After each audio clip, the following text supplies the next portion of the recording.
When people think of what the best performances are, very rarely do they think of stuff like this.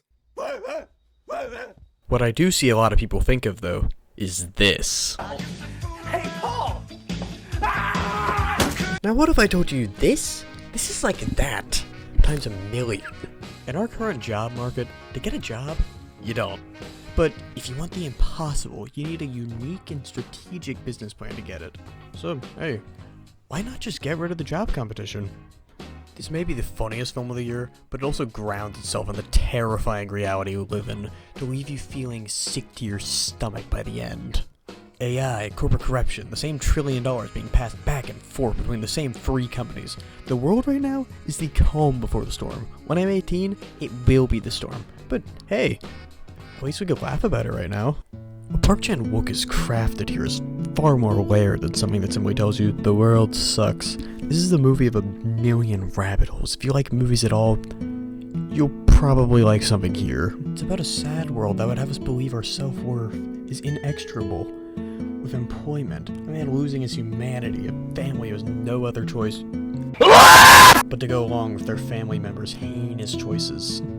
It's a slapstick dark comedy even. Somehow I still haven't described all of it because it's just so much, there's so much movie here to examine, dissect, and pour hours into thinking about. As someone whose grandfather was a paperman who got a chemistry degree, well, I don't agree with Mansu's choices. Wink, wink. I can understand him wholeheartedly. Yeah, he may be super self-righteous and tie way too much of his self-esteem to his employment, but every character in this is just so likable and has so much personality that I can't hate any of them. As Mansu descends into being as soulless as a corporate vampire sucking the life out of our world, the film itself descends as well, going from something darkly hilarious to something pretty unsettling. There's so many precise details put into Park's screenplay here. I love how each of the victims here represents a part of Mansu that he loses as he kills them. I love how tangible all the character arcs feel here. Everyone has something going on in this movie, whether it be Mansu's wife, the dentist, Mansu's son, his daughter.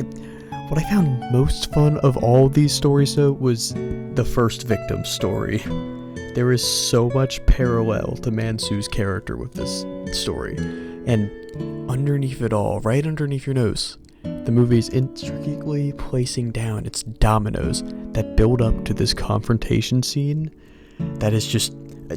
I think I yell, "How does he do it?" every time I see it, because it's perfect. Perfect. Screenplay performances at the needle drop. You guys would never guess what song is playing during this scene. Like, my god. In the direction. Okay, yeah, we gotta talk about the direction, because this movie's presentation will sit you the hell down if you think you've seen all that can be done with this medium by now.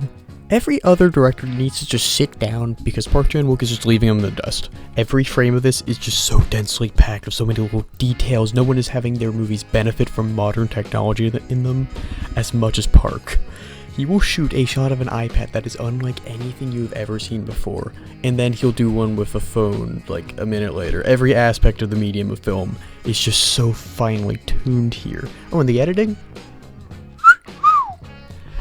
The cross-dissolvation?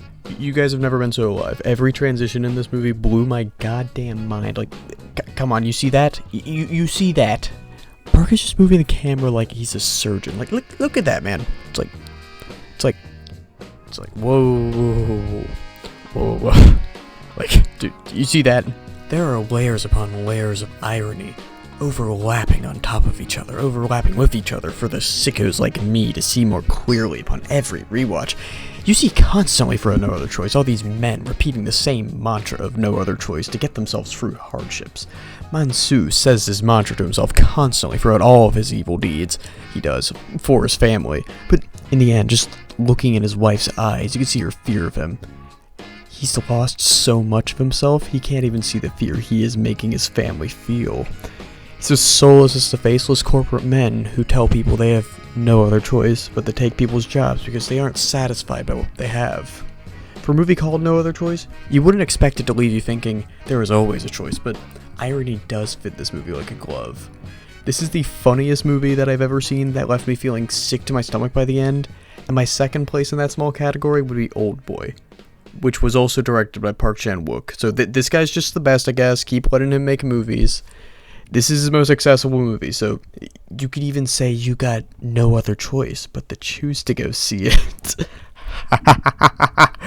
10 out of 10. No, not...